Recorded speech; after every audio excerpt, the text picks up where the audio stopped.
breathe out. That's it. The White Lotus is over for another season, but has Mike White pulled it out of the bag?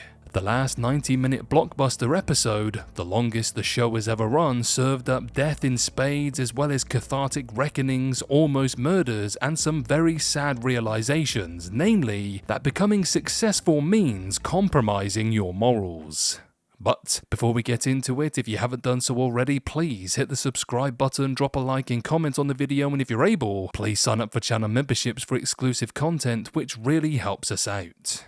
Anyway, let's get back to Thailand. So, front and center was Rick and Chelsea's toxic relationship and the depressing inevitability of how it played out. Rick, fresh from his encounter with Jim Hollinger, returned to the White Lotus seemingly at peace with his past. But more fool us if we thought that was going to last. When Jim turned up again and insulted Rick's mother no less, two things became very clear.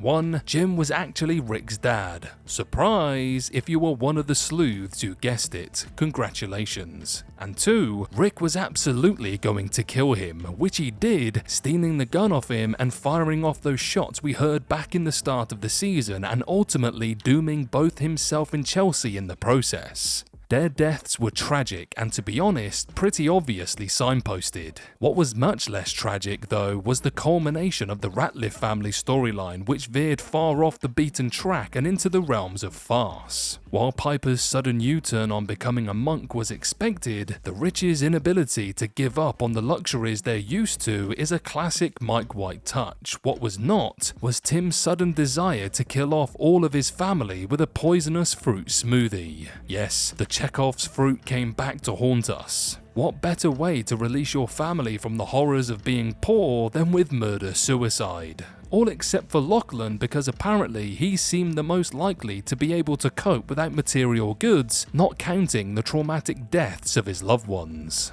While Tim ultimately doesn't become a family annihilator, it was Lachlan who ended up almost dying. Yep, by making a smoothie using that same poisonous fruit. Expect to see Vitamix shares slump after this episode.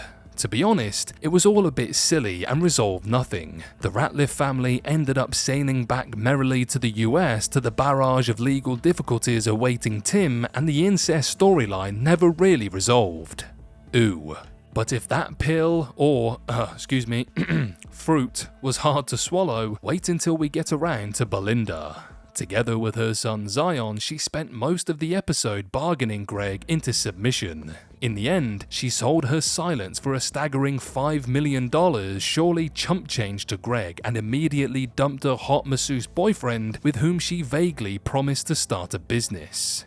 The wheel turns. Remember Tanya doing the same to her all the way back in season 1, and what are the odds of Belinda rocking up at a White Lotus in season 4 newly wealthy and with a new attitude to match now she's no longer at the bottom of the ladder? If that feels like a poison chalice, that's before we mention Gaytok, who ends up being the person to shoot Rick dead at the urging of his boss Shratala. Yes, he ends up with the promotion he wanted and a happy mook, but he sacrificed his morals to get there. It's the most bittersweet ending of all. Even if Lisa ended up criminally underused this season, her and Christian Friedel were never really given the chance to shine, and the show felt poorer for it. The only happy ending really was Laurie's. All hail Carrie Coon, who's given the chance to let rip with a glorious monologue that managed to both lambast her friends and provide punch-the-air moments aplenty. "I don't need religion or God to give my life meaning," she tells her friends, surprisingly purging her jealousy as she does it, as well as underlining that for her, just existing is enough. "I'm just happy to be at the table."